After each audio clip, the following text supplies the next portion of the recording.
At age 57, Roy Jones Jr. is still introduced as one of the greatest fighters in modern boxing history, not because of a single title, but because of the unprecedented scale of what he accomplished. Roy was a world champion in 4 different weight classes, from middleweight, super middleweight, light heavyweight, all the way to heavyweight, a feat so rare that almost no one dares to dream of it in the modern boxing era. He held the WBA, WBC, IBF, IBO belts, was ranked pound for pound #1 in the world for many consecutive years, a period when the name Roy Jones Jr. was almost synonymous with invincibility. In 1993, he won his first world title and then dominated the light heavyweight division for nearly a decade, defeating top opponents like Bernard Hopkins, James Toney, Virgil Hill, Montel, Griffin, with a style that left even the experts baffled. The historic peak came in 2003, when Roy stepped up to heavyweight and beat John Ruiz to become one of the rare fighters in over a century to go straight from middleweight to heavyweight and win a world title. Outside the ring, he was a cultural icon of American boxing, a 1988 Olympian, the winner in defeat, the face of an era where speed, reflexes, and swagger became an art form. But behind that wall of achievements, another story quietly took shape, one with no gold cups, no applause, no rankings to record it. At age 57, Roy Jones Jr. still appears in public, still speaks about boxing with near absolute loyalty, but those eyes no longer dodge the world the way they used to. The body that was once a perfect weapon now carries the marks of time, of brutal weight cuts, of accumulated punches that never fully disappear. There are moments when he's half a beat slower, silences that stretch longer than necessary, as if the reflexes that saved him hundreds of times now have to give way to memory. But Roy doesn't run from it. He doesn't deny the path he's walked, doesn't reject boxing, even though boxing took so much from him. His will no longer lies in proving he's faster than anyone. It lies in continuing to stand tall, continuing to show up, continuing to talk about the sport that shaped and eroded him at the same time. Roy Jones Jr. once lived on reflexes. Now he lives on memory. Yet, amid that quiet pain still exists another kind of endurance. The endurance of a man who accepts the price of genius and refuses to turn his back on his own life. If the story of Roy Jones Jr. leaves you silent, please subscribe to the channel to keep joining us in the next chapters of this journey. Roy Jones Jr. was born into a world where the right to choose never existed. From his earliest years, his life was overshadowed by the heavy presence of his father, Roy Jones Sr., a man who carried 3 roles at once: biological father, trainer, and constant source of fear. In that house, love wasn't expressed through hugs or words of encouragement, but through discipline, commands, and training sessions with no room for weakness. Boxing didn't come to Roy as an innocent childhood dream of seeing the ring lights. It came as an imposed duty, the only path to exist in his father's eyes. He wasn't asked if he liked it, wasn't asked if he wanted it. Boxing was simply something that had to be done, like breathing, like getting up every morning, like enduring. In that world, victory was the only measure of worth. Win, and Roy was acknowledged even if that acknowledgement was cold and fleeting. Lose, and he didn't just lose a fight, he lost the right to respect. Failure was never seen as a necessary lesson of youth, but as humiliation, an unacceptable stain. Reprimands, heavy silences, disappointed looks from his father became punishments far more painful than physical exhaustion. Roy learned early that in this house, losing didn't just hurt him, it made him invisible, and so he learned to fear losing before he learned to love winning. Roy's childhood had no carefree skies or gentle memories. Instead, there was the gym, the repetitive rhythm of brutal drills, punches he was taught to endure in silence. Other kids were allowed to get tired, allowed to complain, allowed to quit when it was too much. Roy wasn't. He was taught that fatigue was a sign of weakness, and weakness was not permitted to exist. Every tear had to be swallowed back. Every pain had to be hidden. Every urge to stop had to be buried. Not to become stronger, but to avoid being discarded from the only world he knew. In his father's eyes, Roy wasn't a child to be protected. He was a project to be perfected. Everything aimed at one single goal, creating a winning fighter. But that very process took away Roy's most basic human rights as he grew up. The right to be wrong, the right to rest, the right to listen to his own body and emotions. He learned to win before he learned to understand himself. He learned to endure pain before he learned to question the path he was on.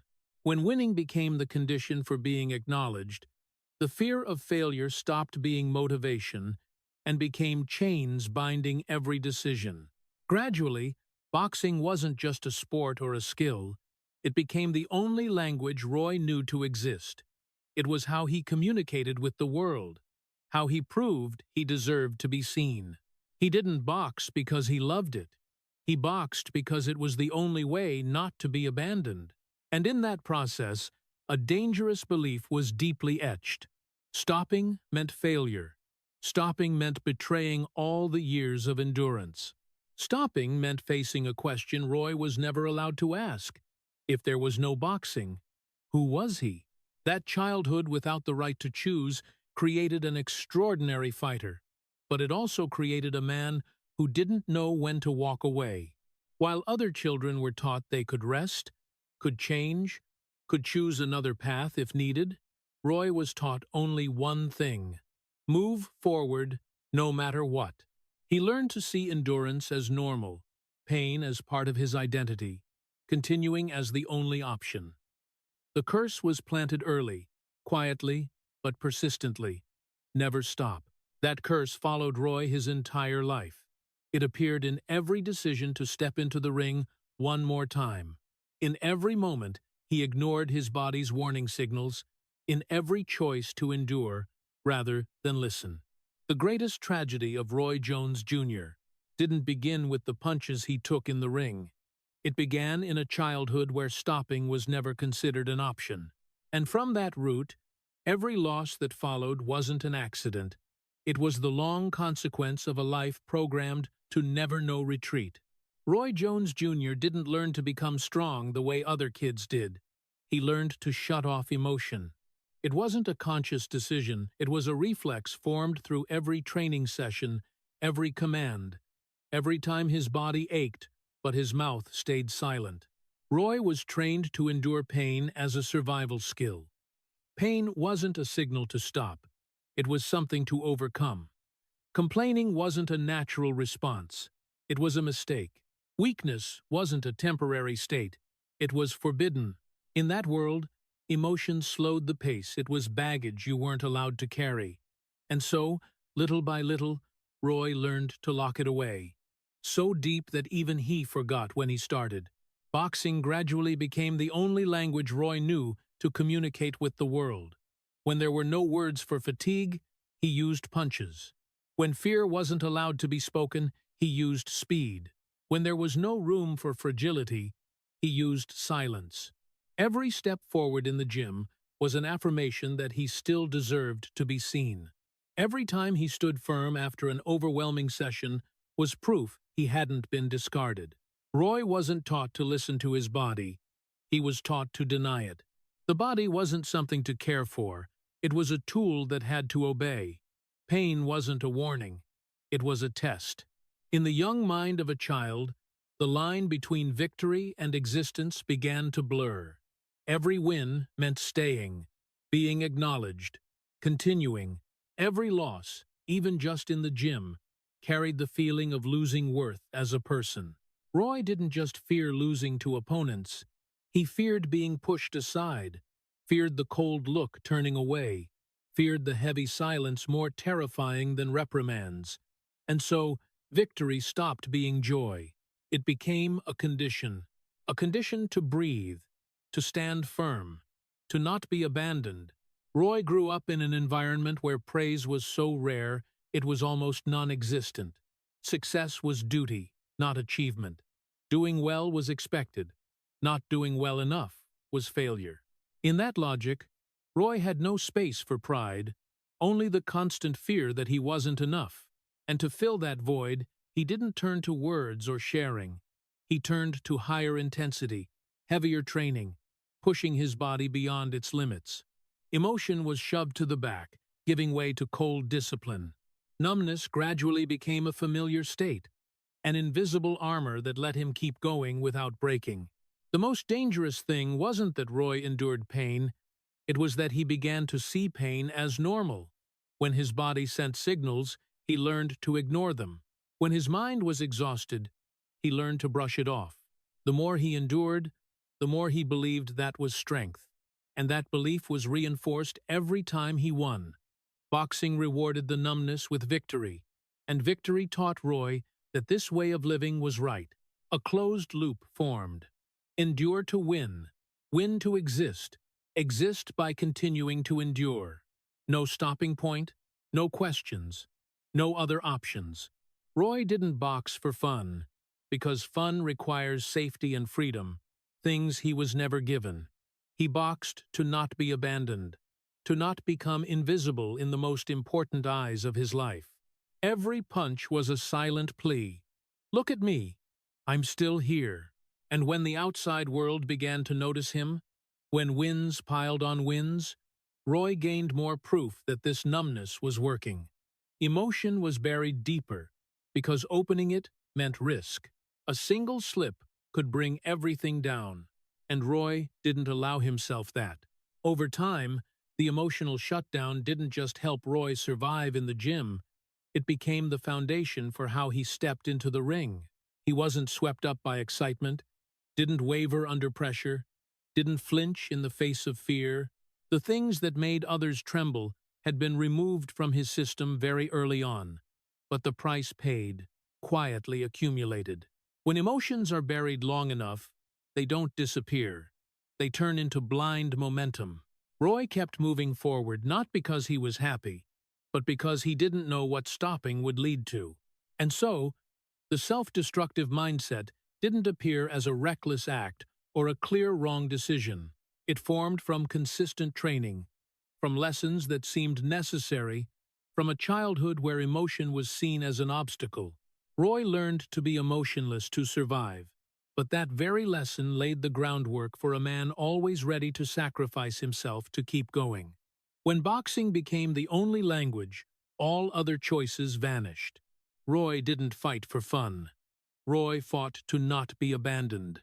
And from this point onward, his path was already laid out, a path where every step forward carried away a piece of himself, quietly left behind. Roy Jones Jr. entered the Seoul Olympics in 1988, not with the mindset of a dreamer, but with the discipline and coldness forged very early. He was used to enduring pain, used to not being allowed to make mistakes, used to the logic that only victory kept him in place. But even Roy couldn't prepare for the moment when justice died right in front of him. The middleweight final took place on the home turf of his Korean opponent, Park Si-hun, in an atmosphere where every light, every clap, every expectation tilted one way. In the ring, Roy dominated almost completely. He threw more punches, landed more cleanly, controlled the pace from start to finish. Roy's punches rang out sharp and precise, as if he were reading the future of every movement. Post-fight stats showed a disparity that was hard to believe. But when the final bell rang, what everyone expected didn't happen. The arm wasn't raised for Roy. The decision went to the home fighter. The entire arena fell silent for a bewildered moment, then was quickly swallowed by ritualistic applause. There was no wave of protest big enough, no timely intervention. The whole world, in that moment, chose silence. For a young man programmed that winning was the condition for existence, that moment wasn't just a loss, it was the collapse of the last remaining belief. Roy had done everything according to the logic he'd been taught. Endure, discipline, dominate, leave no chance for the opponent. And he still lost. not because of lack of ability, but because of factors outside the ring. On the medal podium, as the silver medal was placed in his hand, Roy didn't cry. He stood there, silent, eyes empty, like a child who had just witnessed an important rule of the world being broken. Even the Val Barker Trophy, awarded to the outstanding boxer of the Olympics, couldn't soothe the feeling of having something he believed was rightfully his stolen away. Personal honors couldn't replace the bitter truth that the official result had denied what he did in the ring. In that moment, a cruel lesson was deeply etched. Roy understood that fairness doesn't always belong to the better fighter. That effort, if not overwhelming enough, could still be bent by circumstances, by location, by decisions made after the scorecards. If you leave even the smallest gap for interpretation, others will fill it with their own interests. For Roy, this wasn't philosophical reasoning. It was a new survival reflex being formed. If you don't destroy the opponent, they'll destroy you on paper. If the fight is left open, you don't control your fate. And Roy was already too familiar with not accepting his fate in anyone else's hands. After the 1988 Olympics, Roy didn't step into the world with the innocence of a wronged young talent.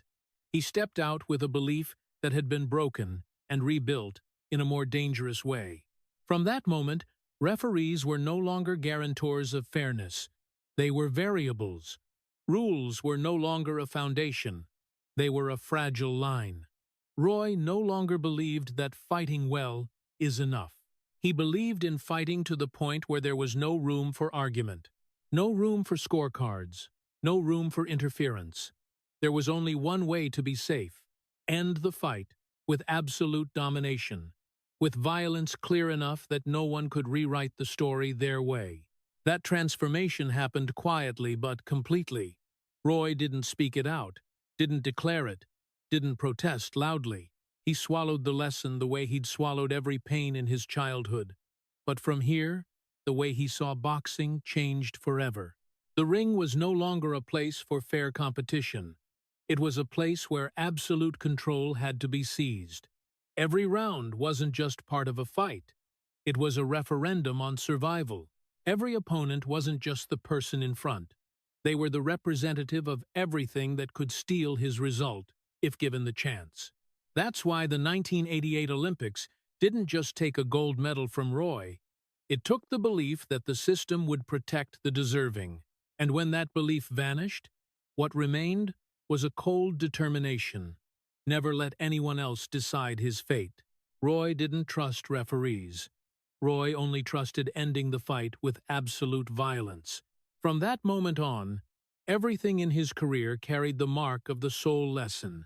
The lesson that in boxing, and perhaps in life itself, if you don't completely control the game will turn around and swallow you whole. Roy Jones Jr. didn't create his style as a changeable choice. It formed as the inevitable consequence of everything he'd been through. When belief in fairness died in soul, when the fear of having results stolen sank deep into his subconscious, Roy stepped into the ring with a new principle: leave no gap for interference whatsoever. And to do that, he chose the most dangerous path. Hands low, chin exposed, almost no traditional defense. Roy stood before opponents as if challenging the very logic of boxing. To classic trainers, it was unacceptable recklessness.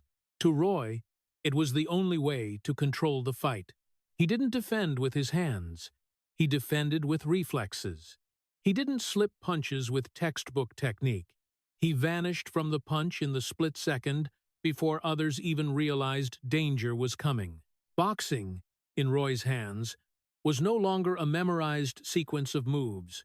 It was a living instinct, a dialogue between brain and body happening in thousandths of a second. That style was beautiful to the point of cruelty. It made opponents look slow, made supposedly accurate punches look like jokes, made the entire ring seem to bend to Roy's rhythm. Spectators didn't just watch a fight, they witnessed something beyond the framework of the sport. But that very beauty hid a harsh truth. It all rested on one thing: reflexes. There was no other insurance, no plan B. With hands low and chin open, the slightest miscalculation could become disaster. Roy understood that. But he also understood it was the price to pay to never lose on paper. If you couldn't be touched, no one could argue the result. Every win for Roy wasn't just a victory on the record. It was a loan borrowed from time. Every time he slipped a punch by a hair, every time he landed when the opponent hadn't even reacted, Roy took a small piece of the future to trade for the present. And time, like any other loan, is never given for free. It quietly keeps the ledger, quietly adds up. Roy won fight after fight, and the world watched as if witnessing something permanent. But behind that outward stability was an extremely fragile structure. Just one half-beat slowdown in reflexes, just one moment the body no longer obeyed perfectly, and the whole system would collapse. No one dared fight like Roy, not because they lacked courage, but because the price was too high. That style demanded constant perfection, allowed no errors, allowed no aging. It didn't accept the natural decline of the human body. It had no room for days when the body was tired, for moments when the mind was slower than usual. For Roy, that wasn't an issue in his peak years, when his reflexes seemed unbound by biology. But even then, that style had already planted the seeds of tragedy, because it didn't just shape how Roy fought, it shaped how he saw himself. He didn't see himself as a fighter who could adjust, adapt, or step back when needed. He saw himself as the embodiment of speed and reflexes. And when identity is tied so tightly to something that can't last forever, collapse is only a matter of time. The style born to win was also the style born to die young. Not die in the biological sense, but die in the sense of a version of a person. The version of Roy Jones Jr., built on absolute reflexes, had no room for old age, no transition path, no safe landing phase. Either he stayed faster than every punch, or every punch would eventually find him. And so every victory didn't just extend his career, it extended the illusion that the system could last forever. The more Roy won, the more he believed he was right. And boxing, by continuously rewarding that style, became complicit in that dangerous belief. At that point, no one wanted to ask questions. No one wanted to be the one to ruin the beautiful story. Fans were enthralled. Media celebrated. Opponents hesitated. Everything seemed to conspire to push Roy faster forward, without looking down at the road behind. But time isn't an opponent you can defeat with reflexes. It doesn't throw clear punches. It doesn't show openings. It just waits. And while Roy kept his hands low, kept believing in his superhuman ability to evade, time quietly advanced, carrying the bill for every great moment he had borrowed. Roy Jones Jr.'s style wasn't a mistake. It was a masterpiece within the brief limits of human capability. But precisely because of that, it was also the harshest warning. A style built on absolute perfection would never have an old age. It didn't allow a human to slow down. It didn't allow natural decline.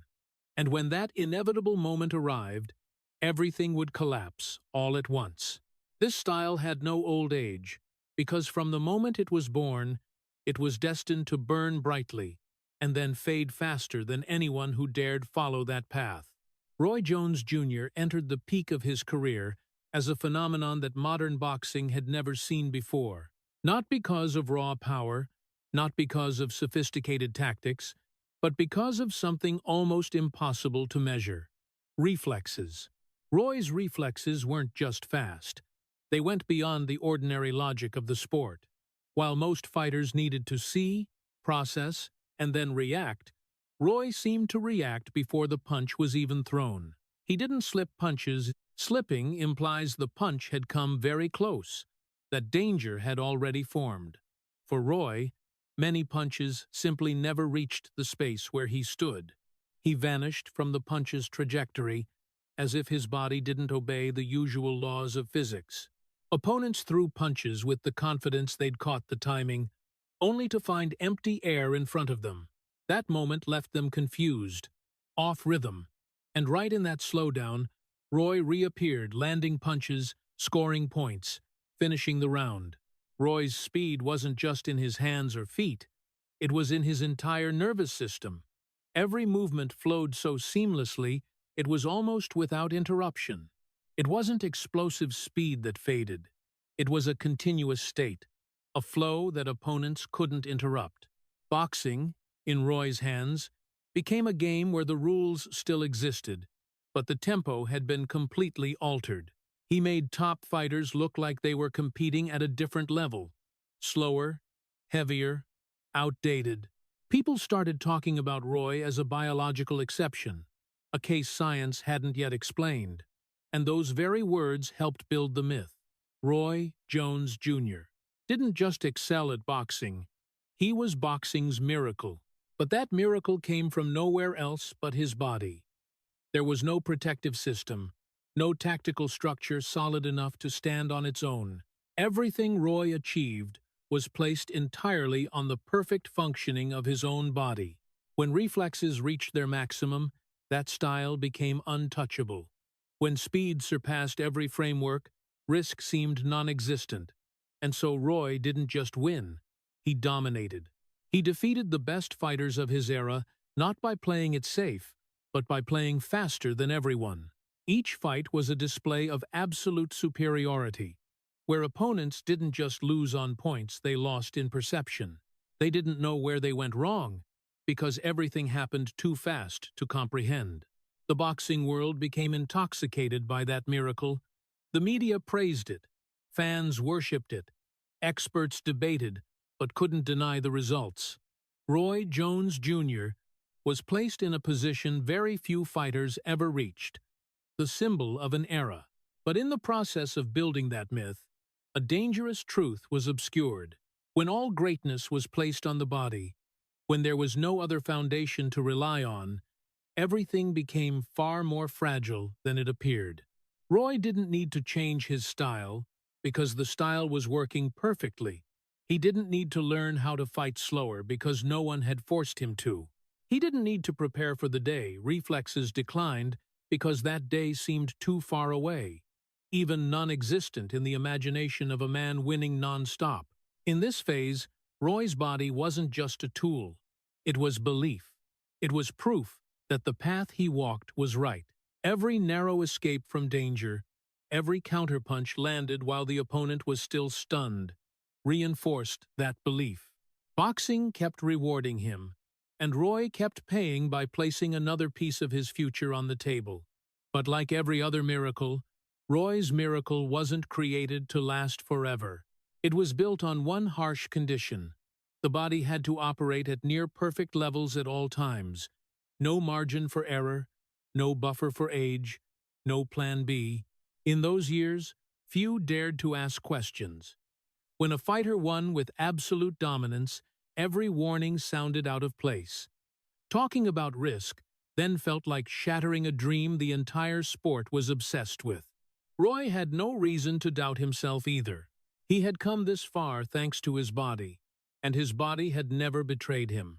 Every successful slip, every precisely timed counter, made him believe this wasn't just ability, it was his very nature. Roy Jones Jr. He didn't think he was borrowing from time. He thought he had outrun it. But time didn't need to hurry. It didn't need to prove anything. While Roy kept building the myth, time quietly recorded every moment, every fight, every impact his body absorbed. Reflexes don't decline in a single day. Speed doesn't vanish overnight. Everything happened slowly, slow enough that no one noticed, light enough to be ignored. And that very gradualness made the tragedy inevitable. When the miracle began to fade, there was no clear signal, no alarm bell, just tiny differences. Moments where Roy still won, but had to try a little harder, move a little faster, risk a little more. All of Roy Jones Jr.'s greatness in this phase was real. No exaggeration, no baseless myth-making. But that very reality was what made it terrifying. because it showed that even when a human reached near perfection, they were still bound by one thing, the body. And when everything was placed on the body, the day the body was no longer a miracle would be the day nothing remained to replace it. Roy didn't build a system that could survive when the miracle vanished. He built himself into the miracle. And a miracle, by definition, wasn't born to endure. At that peak, Roy Jones Jr. was the image American boxing was proud of.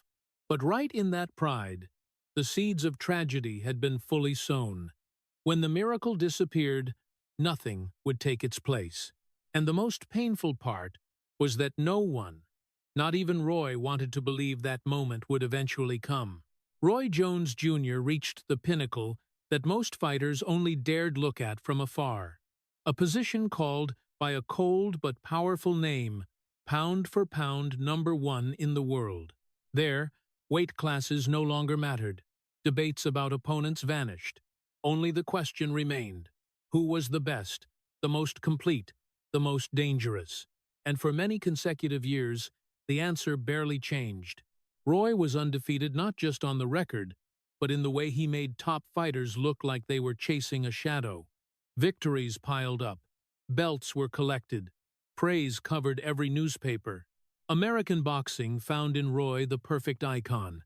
Pure talent, swagger to the point of arrogance, faster than any punch, sharper than any doubt.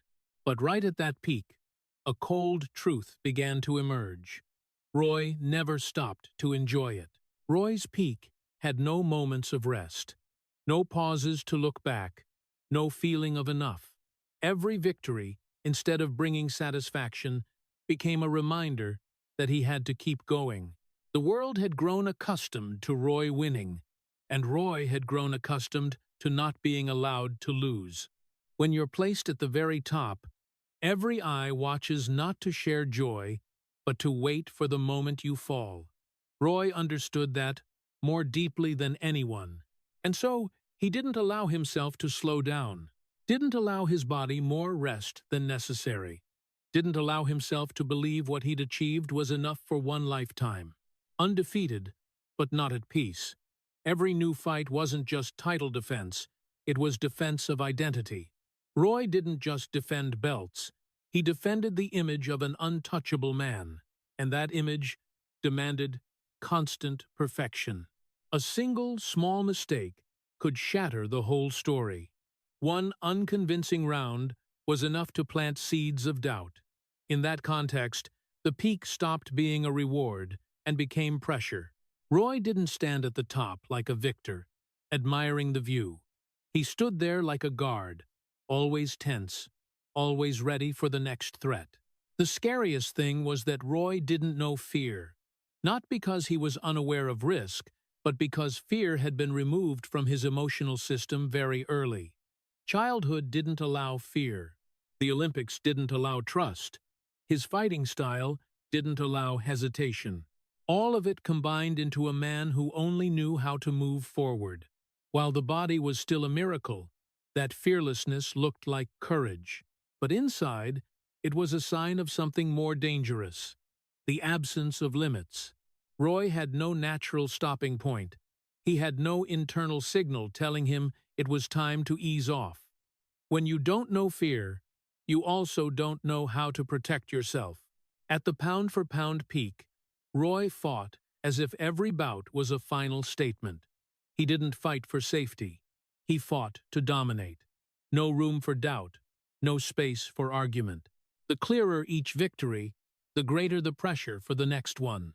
The world expected Roy to do the impossible, over and over, and Roy, instead of resisting those expectations, swallowed them whole and turned them into his only motivation. He didn't stop to ask what he wanted, because that question had never existed in his life. He only asked, "Who's next?" Roy's arrogance at the peak wasn't empty pride. It was the result of absolute belief in his own body.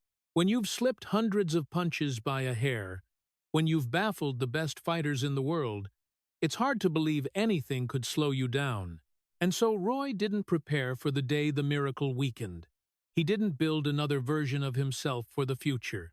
He didn't think about adjusting his style because that style was carrying him to the top. In Roy's eyes, the peak wasn't a place to end. It was a place to keep proving. But the peak isn't an environment built for sustainability. It doesn't encourage restraint. It doesn't reward stopping at the right time. It rewards those who dare to go farther, faster, stronger. And Roy met that perfectly.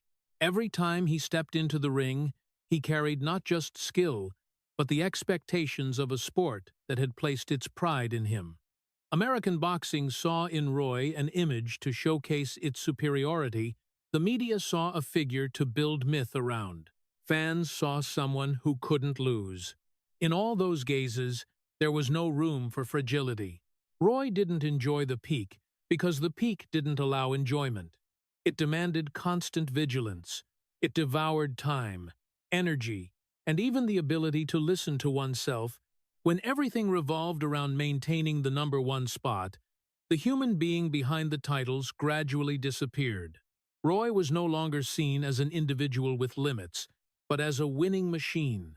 And when you're seen as a machine, you start seeing yourself that way too. A machine doesn't rest. A machine doesn't tire. A machine doesn't stop. That's why Roy's peak carried a cold kind of beauty. It sparkled, but it wasn't warm. It was glorious, but not safe. The higher each victory lifted him, the greater the distance to fall. And Roy, instead of stepping back to regain balance, kept moving forward, believing he could run forever on the edge of the cliff. The peak wasn't just where Roy dominated boxing. It was where boxing began to swallow Roy. Not with a single punch, not with a clear defeat, but by taking away his ability to stop. At that moment, Roy Jones Jr. was the number one fighter in the world, but he was also a man who no longer knew what enough meant. The peak didn't bring peace, because peace requires accepting limits, and Roy had never been taught how to accept that.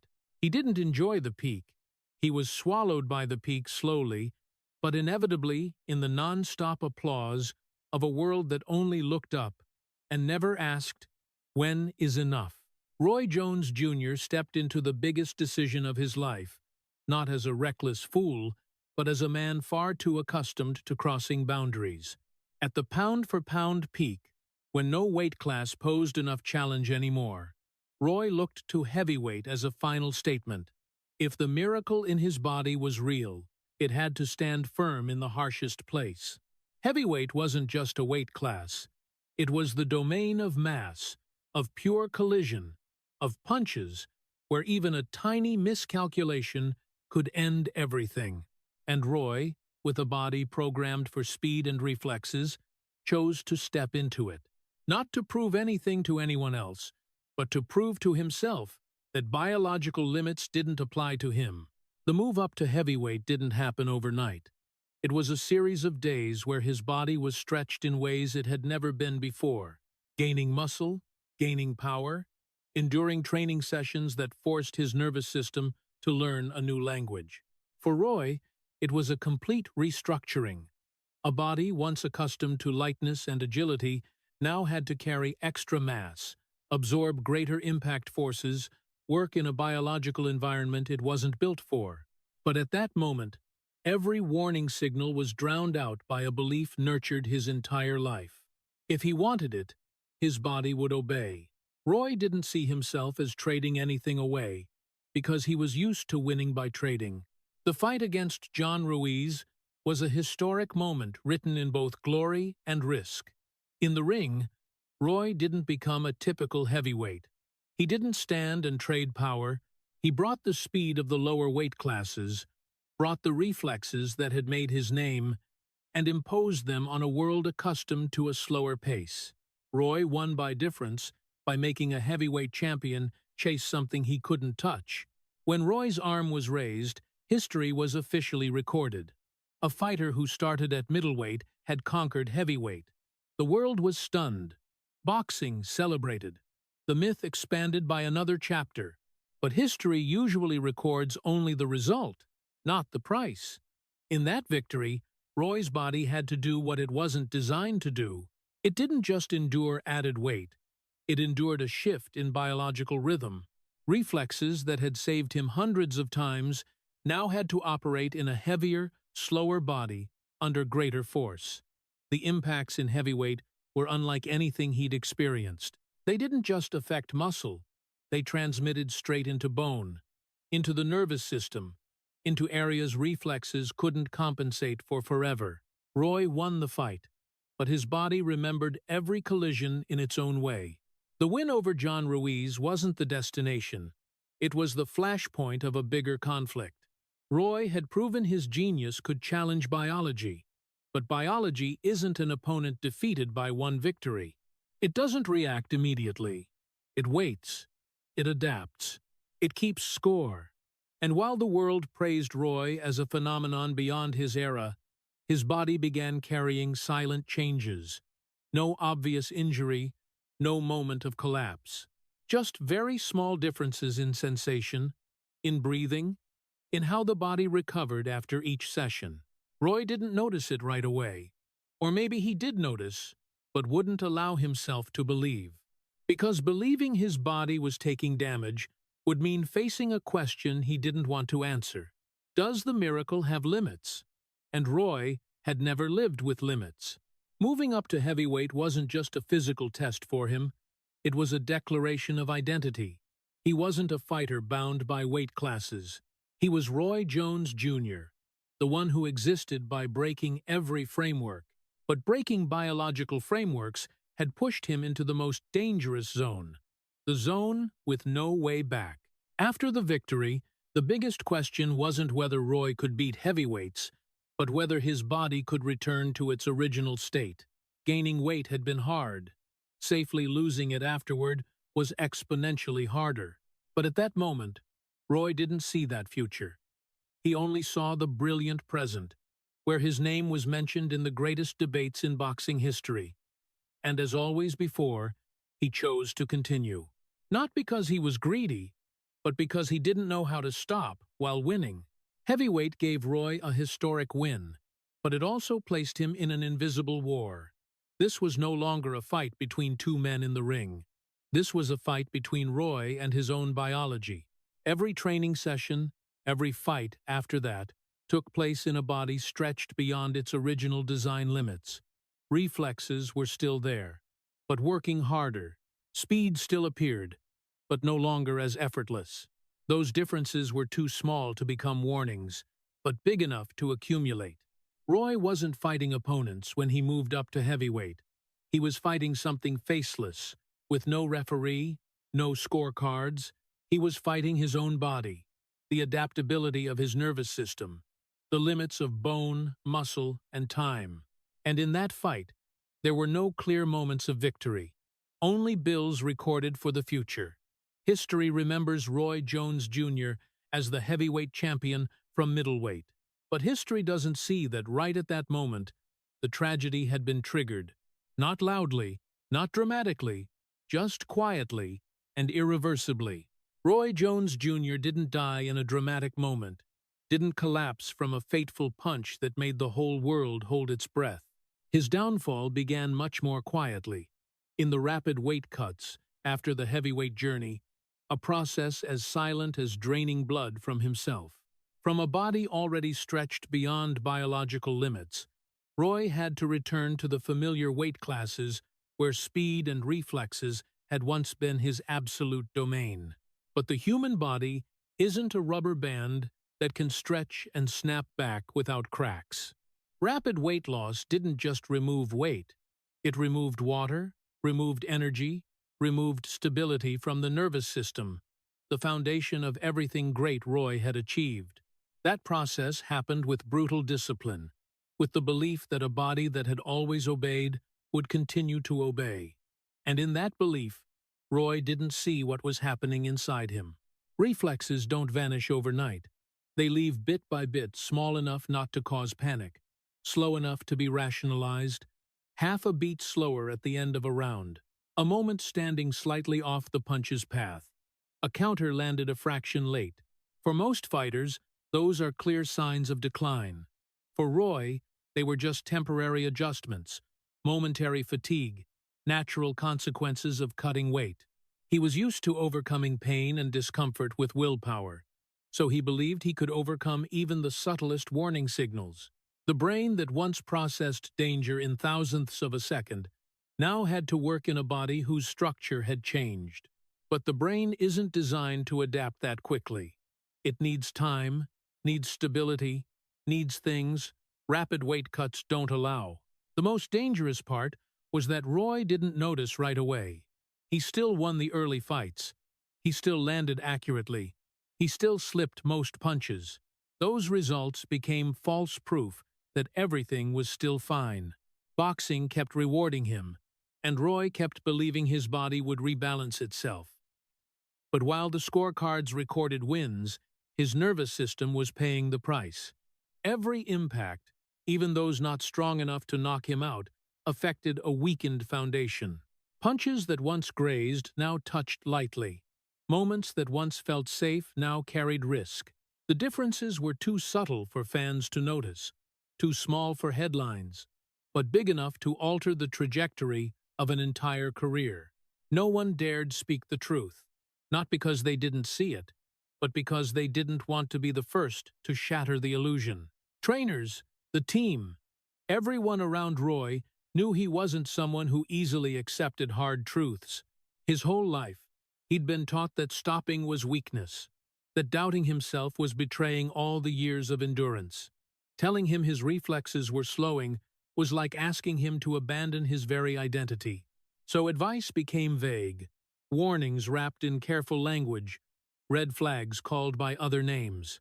No one stepped up to say this body wasn't the same anymore. No one dared admit the miracle was fading. Roy didn't want to hear it either. Not out of arrogance, but because hearing it would mean facing an unavoidable question. What comes next? Boxing had been the only language he knew to exist since childhood. If that language started betraying him, what would be left? And so he kept going. He trusted experience, trusted grit, trusted his ability to adjust mid-fight. He believed that if there was a problem, he'd feel it. But this wasn't a muscle injury or clear pain. This was the decline of a once perfect system, happening quietly like a door closing very slowly, slow enough that the person inside didn't realize they were being locked in. Everything had already gone wrong, but the fight went on. Roy stepped into the ring with the same confident posture, the same habit of keeping his hands low, the same belief that his reflexes would save him one more time. And in many moments, they still did. But each time they did, the price went up. Reflexes no longer had any margin to compensate for mistakes. The brain had to overload to process situations that used to be automatic. Accumulated fatigue no longer cleared after one night's rest. Roy started winning with more effort, with greater risk, by moving closer to the boundary he had always avoided before. And that boundary showed no mercy. The audience still saw Roy Jones Jr., but they didn't see the Roy from the years before. The media began using cautious words, not as sharp as he used to be, still dangerous, but easier to hit. Those words passed by because Roy was still there, still fighting, still refusing to stop. Boxing, with its ruthless logic, didn't care about the process. It only cared about the moment. And the moment Roy slowed by half a beat, boxing would collect the entire debt it had loaned out. Weight cutting didn't kill Roy immediately. It did something more dangerous. It destroyed the foundation that made Roy believe he was untouchable. It took away the last buffer between reflexes and violence. When the body was no longer fast enough to evade, and the brain no longer stable enough to compensate, everything became exposed. Roy stepped into each fight with a little less safety, a little less control, but still with the same level of confidence. That gap was the formula for tragedy. In this phase, there was no single moment to point to and say, "This is when everything collapsed." That very fact made it dangerous.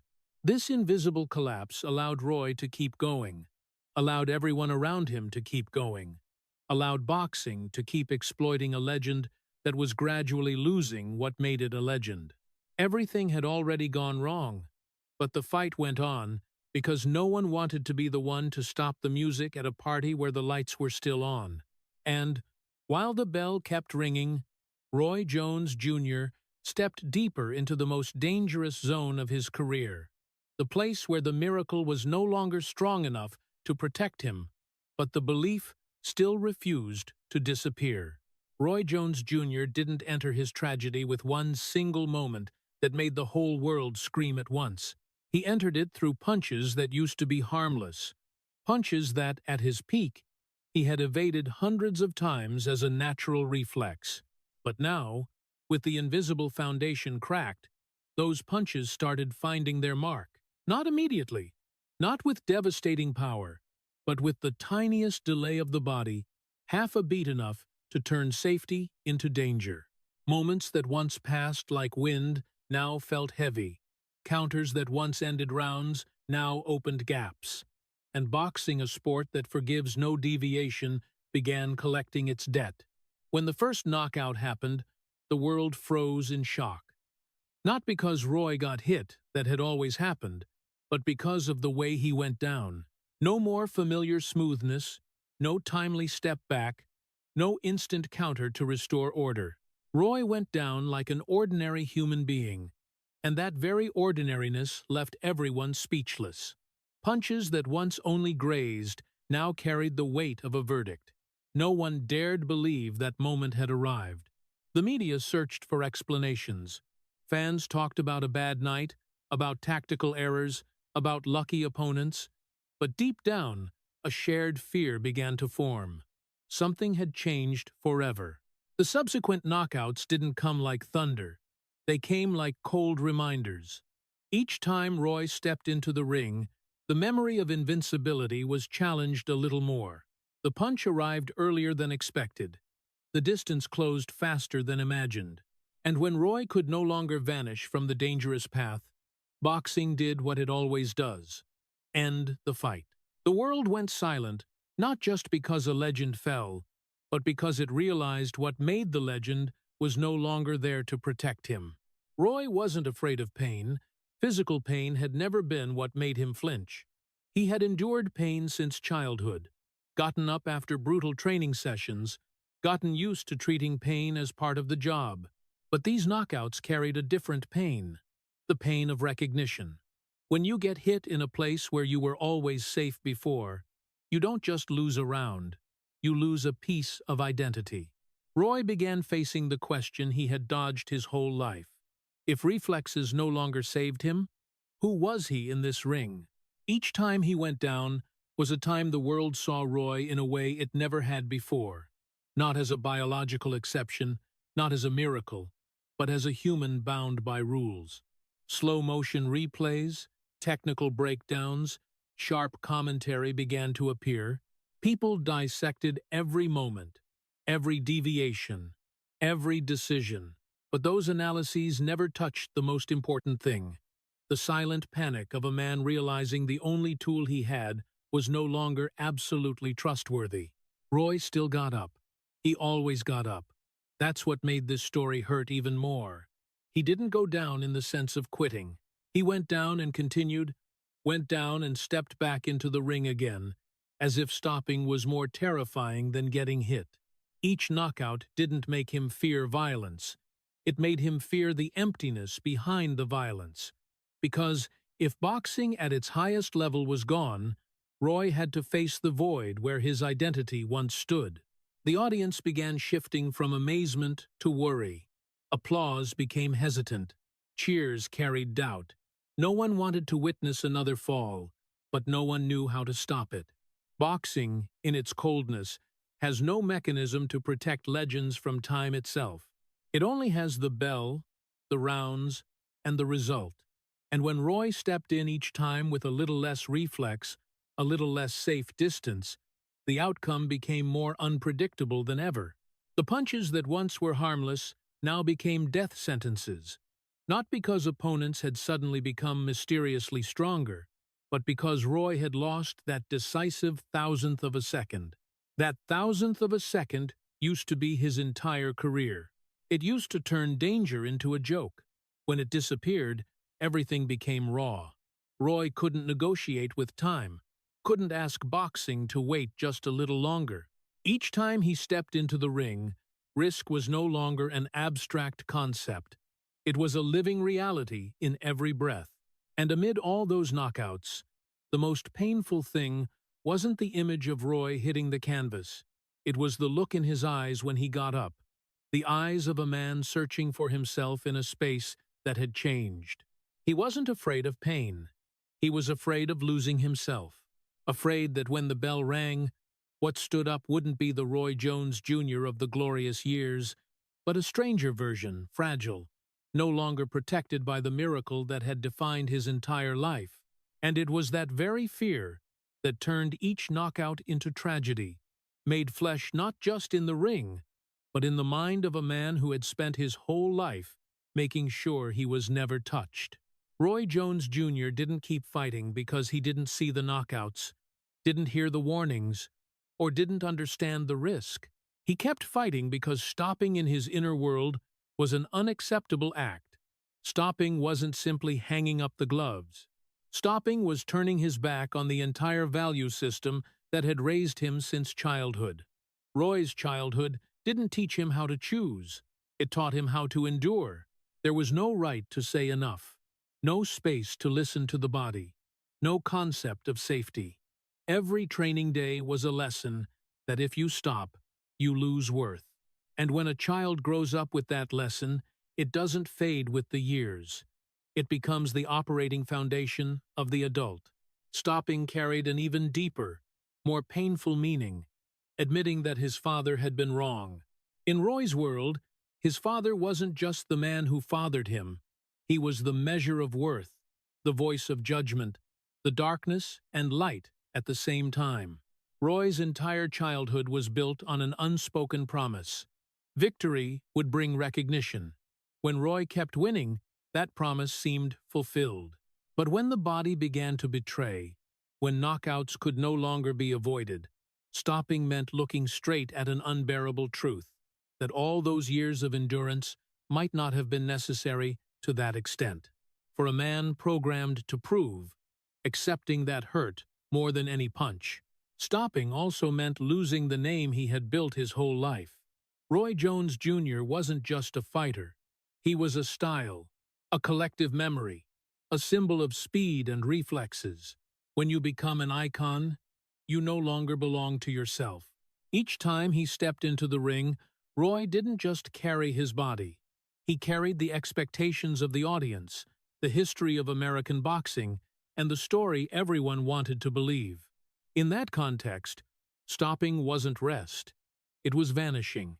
And for a man who had once feared most the feeling of being abandoned, vanishing was unbearable. For Roy, boxing was never just a profession. It was the only language he knew to exist. When he couldn't speak boxing, he didn't know what else to say. When he wasn't fighting, he didn't know who he was. Questions about life after hanging up the gloves, about identity outside the ring, had never been allowed to appear. They were stamped out early by one simple command: keep going. And so, when the knockouts appeared, Roy didn't interpret them as the end. He interpreted them as challenges. Like every other challenge in his life, the only solution was to get up and go on. Some called it stubbornness. Some called it blindness. But those labels missed the most important thing. This wasn't a free choice. This was the result of a programming process that lasted decades. A child taught that stopping is weakness becomes a man who doesn't know how to stop. A fighter celebrated for overcoming pain will struggle to accept that pain is a signal to listen to. Roy wasn't lacking intelligence to understand risk. He was lacking another frame of reference to evaluate his life. Every time outsiders asked why not stop, the question assumed stopping was a normal choice. For Roy, it wasn't normal. It went against everything he had ever learned. It demanded he rewrite his past, admit that the cruelty that shaped him was also what was destroying him. And not everyone has the inner quiet to do that while still in the middle of the fight. Boxing didn't give Roy quiet. The schedule, the contracts, the media attention, All of it pushed him forward, fight by fight, night by night. There's an even deeper, hidden fear. If he stops, Roy will have to face himself in silence. No bell, no lights, no audience to shield him. Only questions postponed for too long. He fears that in that silence, he'll hear the voice he's always avoided, that his worth doesn't need to be proven through violence. But to accept that, Roy must shed the armor that has protected him since childhood. And shedding armor, for a man who once lived by it, means being exposed. So Roy keeps going, not because he doesn't see the danger, but because the danger is more familiar than the emptiness. He keeps going because each fight gives him one more day of delay in facing the biggest question of his life. He keeps going because boxing is still there to call his name, to give him a clear role. And in that role, no matter how painful, he still knows what he has to do. This isn't stupidity. This is the heart of the tragedy. A man programmed from childhood not to stop will see stopping as death. Roy Jones Jr. isn't running from reason. He's loyal to an identity built on discipline, pain, and reward. Boxing gave him everything he knows about self-worth. And when boxing starts taking it away, Roy doesn't really know how to leave the table. Because for him, leaving isn't survival. Leaving is betraying the very story that created him. Roy Jones Jr. didn't bring his tragedy home through loud scandals or sensational tabloid headlines. His tragedy unfolded much more quietly, in the spaces boxing left behind.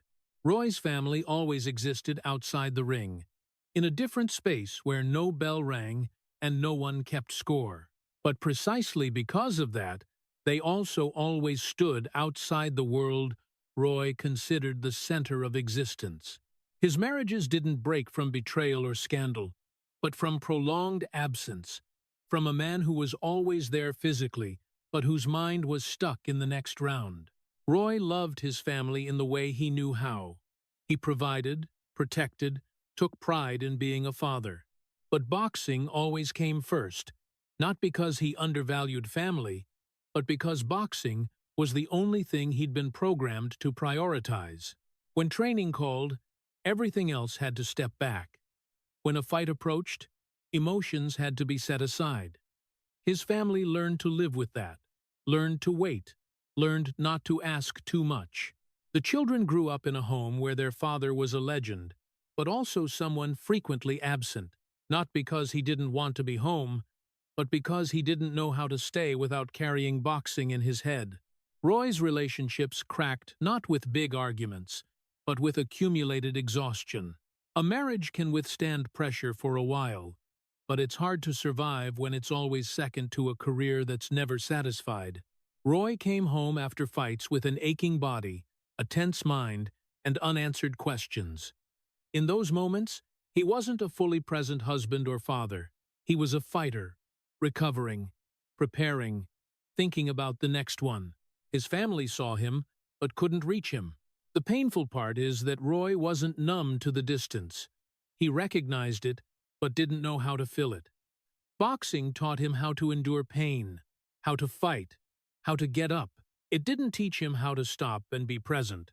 When facing conflict at home, Roy responded with the instinct forged in the ring: silence, endurance, continuation. But in private life, silence isn't always strength. It becomes a wall, separating people who love each other without anyone knowing how to break it. Roy's children grew up outside boxing, in both the literal and figurative sense. They didn't live in the gym, weren't forced into the brutal discipline he once endured. Roy didn't want to repeat his own childhood, but that very choice created another distance. He couldn't share his inner world with his kids, and he also couldn't fully step into theirs. Boxing took up too much space inside him to leave room for everyday small stories, and so love existed, but closeness was lacking.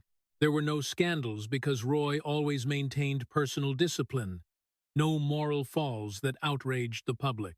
But there was also no full warmth that a family can provide when the father and husband is always pulled toward the lights and the bell. The tragedy here isn't an explosive moment. It's slow erosion. Missed dinners, interrupted conversations, coming home with the mind still in the previous round. Roy loved his family, but boxing always came first, not because he was selfish, but because boxing had taken the place of identity. When you define yourself by one single role, every other role becomes secondary, even if your heart doesn't want it that way. Roy's family wasn't hurt by wrongdoing. They were hurt by a hard-to-accept reality. They always had to share him with something invisible but more powerful than any person. And that thing never yielded. At some point, relationships no longer have the strength to wait. Not because love is lacking, but because presence is lacking. Marriages end in exhaustion more than resentment. Children grow up with memories of a great father on television, but fewer ordinary moments beside them. No one is completely wrong. Just people pulled in different directions by a center too strong. The family stood outside the ring, and Roy stood inside it, his whole life. No scandal to tell, no clear villain to blame. Just emptiness. The emptiness between people who love each other but can't meet in the same world. And that very silence is the deepest tragedy, because it doesn't shock, doesn't outrage, but stretches on forever, quietly, until what once was no longer has the strength to hold on to what's been lost. Roy Jones Jr. entered his 50s, not with a gentle transition, but by learning to live with things that can't be named. There's no single diagnosis to point to and say this is the cause of everything. Just scattered signs, accumulated over the years, like tiny cracks on a wall once believed unbreakable. Reflexes slower, not enough to turn him into a different person, but enough for him to realize the body no longer obeys, like before. Moments of unstable memory, forgetting seemingly harmless details, brief blanks that make him pause and wonder where he is in his train of thought. No one calls it a great tragedy, because it doesn't arrive with noise, but that very silence makes it harder to face.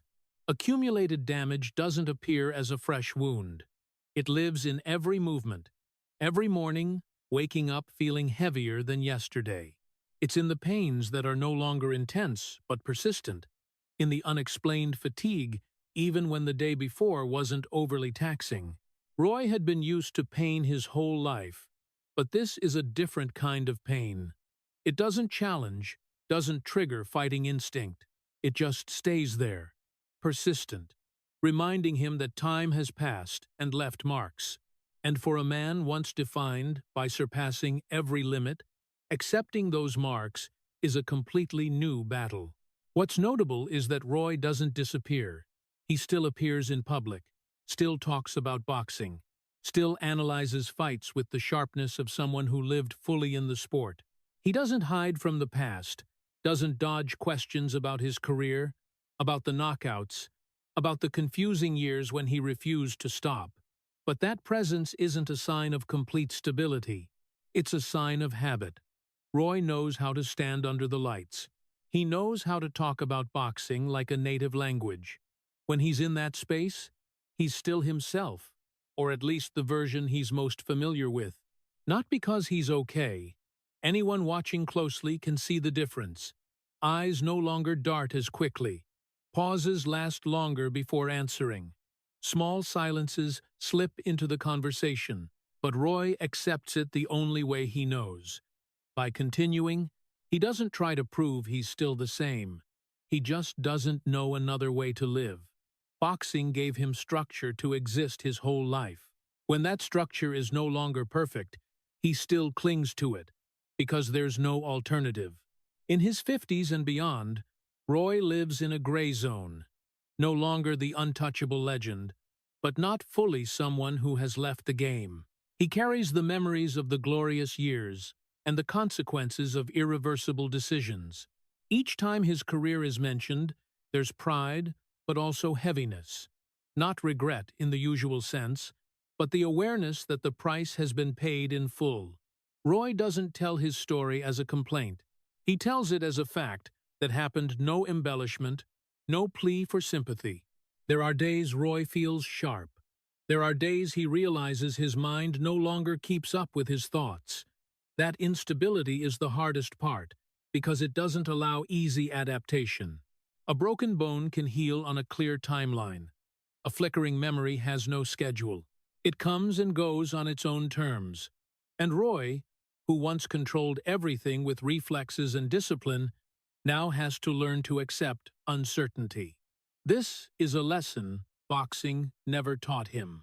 Even so, Roy doesn't hide. He doesn't turn himself into a victim of the past.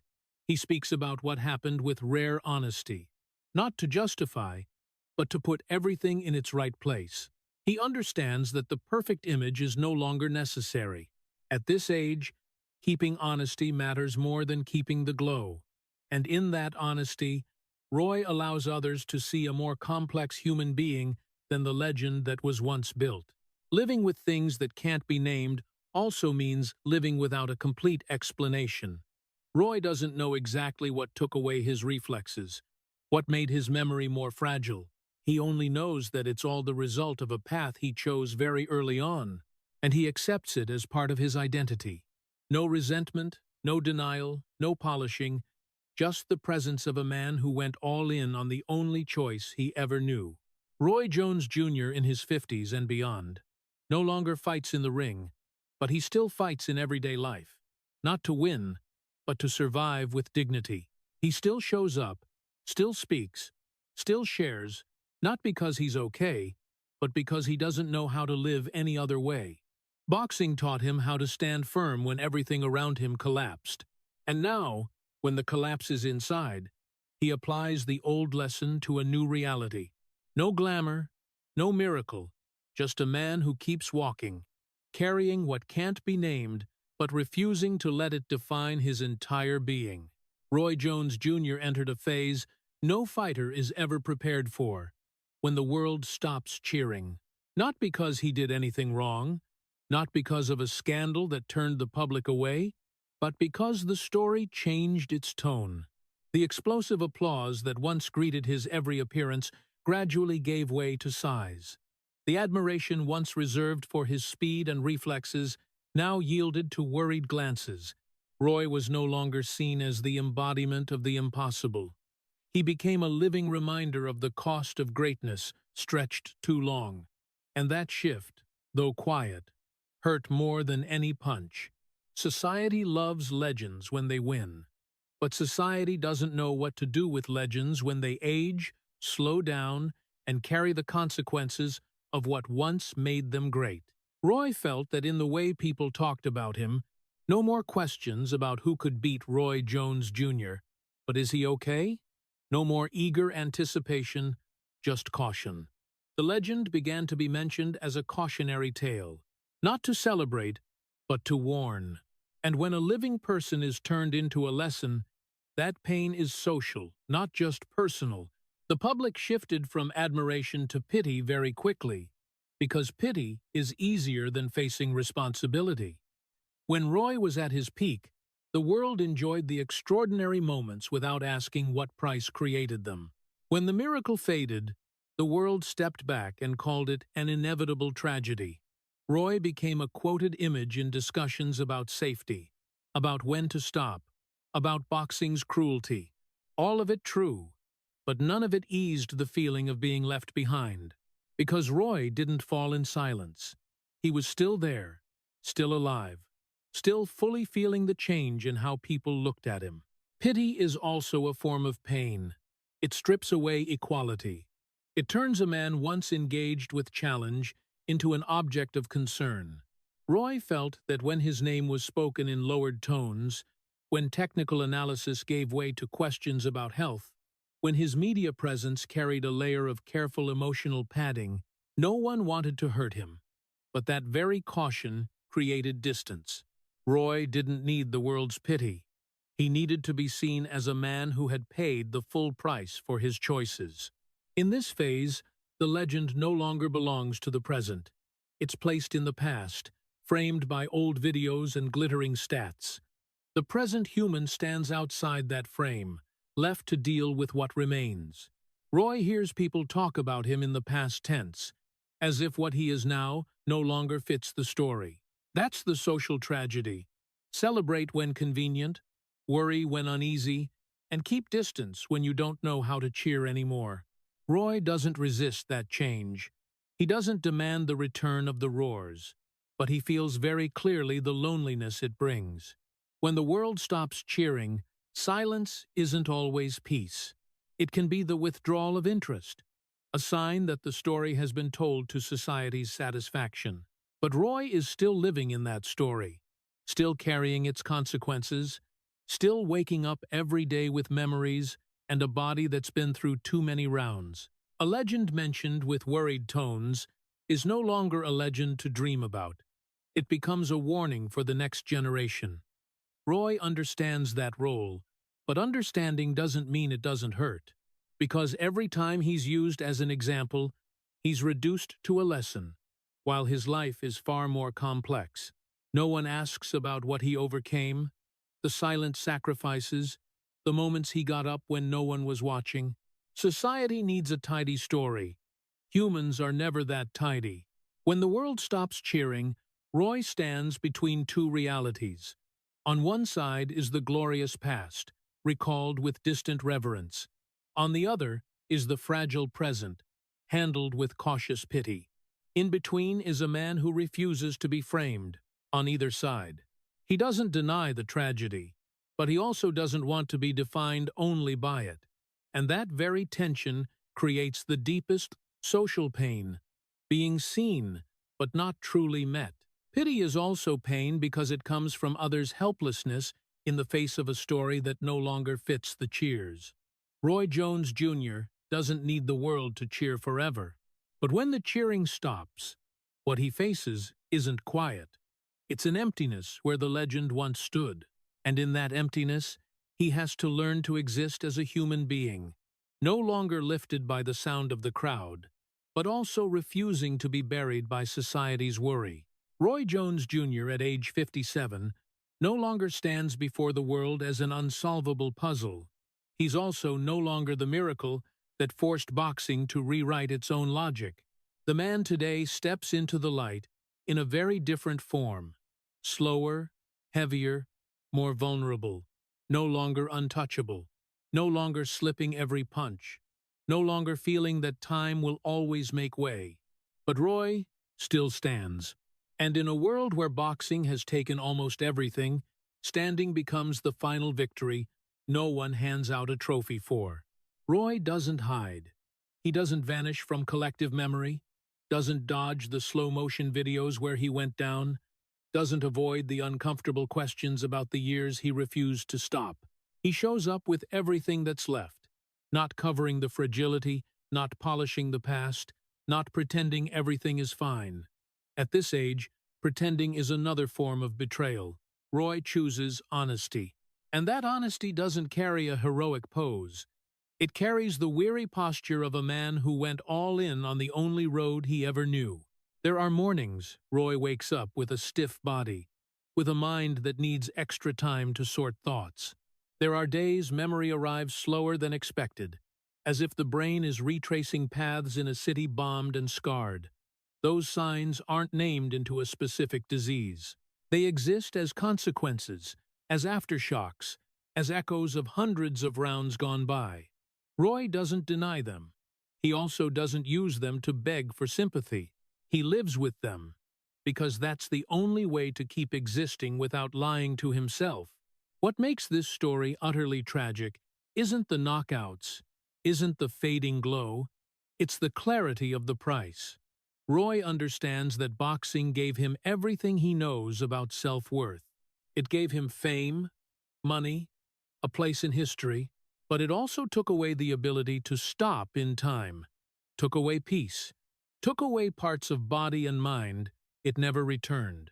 No balance, no break even, just a man standing at the end of the road, looking back and knowing he paid in full. Roy Jones Jr. didn't beat boxing. That thought, at this age, no longer brings anger.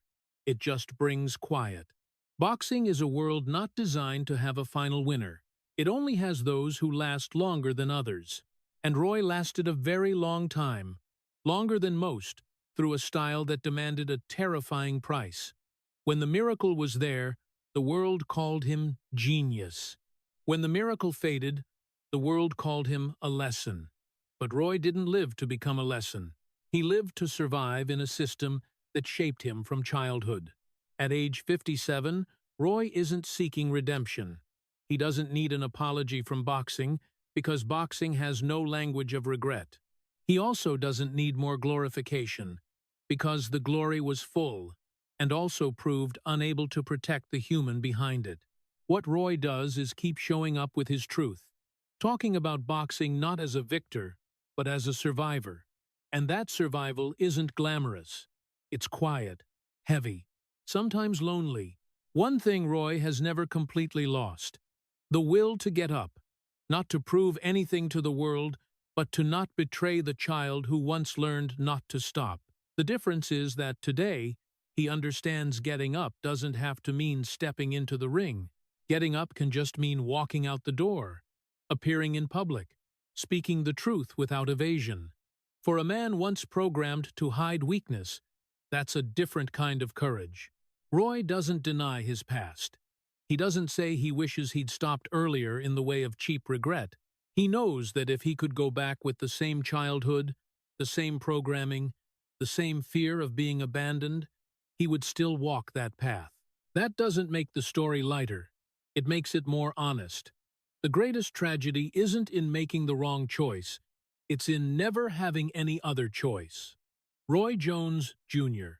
is the complete product of the environment that created him, and boxing, with all its cruelty and glory, is the central part of that environment. At the end of the journey, Roy is no longer protected by speed. He can no longer slip every punch, whether in the ring or in memory, but he doesn't run from them either. He lets them exist, lets them tell his story without needing extra drama. No need for cheers, no need for a happy ending, just the truth. Boxing took almost everything. It took youth, took reflexes, took peace, but it couldn't take away the ability to get up every morning and keep living. Roy Jones, Jr. at age 57 isn't an image of victory. He is an image of endurance stretched to the absolute limit. He didn't beat boxing. Boxing won in its own way. But in that defeat, there is one thing boxing couldn't erase. Roy is still standing, not as an untouchable legend, but as a man who paid the full price and still keeps walking with what remains. And sometimes, in a world as ruthless as boxing, simply still standing, even cracked all over, is the only form of victory left. Roy Jones Jr. isn't just the story of a great fighter who rose to the peak and fell. He is the tragedy of a man programmed never to stop. The deepest sorrow in Roy's journey isn't in the unavoidable knockouts. It lies in the chain of seemingly inevitable choices, from a childhood led by a strict father, where victory was the condition for recognition, to the 1988 Olympics, when fairness died before his eyes and planted in Roy the belief that only destroying the opponent could protect him. Then, to a fighting style built entirely on reflexes, hands low, trading the future to win the present. Those details show Roy wasn't reckless. He was absolutely loyal to what had saved him his whole life. The greatest pity is when Roy moved up to heavyweight, beat John Ruiz, and wrote history, but his body was stretched beyond biological limits. Afterward, the rapid weight cuts silently destroyed the neural foundation, making reflexes disappear while no one dared speak the truth. When punches that once were harmless became death sentences, Roy wasn't afraid of pain. He was afraid of losing himself. And when the world shifted from cheering to pitying, he became a living warning to a society that once unconditionally celebrated him. Even so, Roy Jones Jr. still deserves to be honored, not because he beat boxing, but because he doesn't run from the truth. At age 57, he doesn't pretend to be okay, doesn't deny the past, still shows up and lives with what can't be named. The lesson for the American people is clear and painful. Success should not be built on denying human limits. A healthy society doesn't just know how to celebrate when someone soars high, it also knows how to protect them when it's time to land. Roy Jones Jr. reminds us that grit is admirable, but knowing when to stop is a form of courage no less worthy. If the story of Roy Jones Jr. leaves you silent and makes you reflect on the price of glory, please subscribe to the channel to keep joining us on the journeys behind the spotlight. Thank you for staying until the very end, and see you in the next video where we continue to listen to the real, painful, but deeply human stories of legends.